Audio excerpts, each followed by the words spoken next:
Backers of California's Proposition 8 scrambled to stop same-sex weddings this weekend. That came after the Ninth Circuit Court of Appeals gave the go-ahead to issue marriage licenses. The court ignored a mandated 28-day waiting period, opening the floodgate for gay marriages to begin.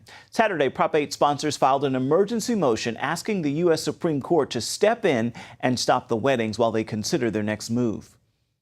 We haven't even had our opportunity to see what other options are available to us to uphold the will of the people with Prop 8, but the Ninth Circuit has jumped the gun and forced same-sex marriage back on California. And I think the main issue is that we do not have an appellate court in California or anywhere that has ruled Proposition 8 to be unconstitutional. And so how is it that we can go forward with redefining marriage simply because one trial judge said so? Sunday, Supreme Court Justice Anthony Kennedy denied the emergency motion.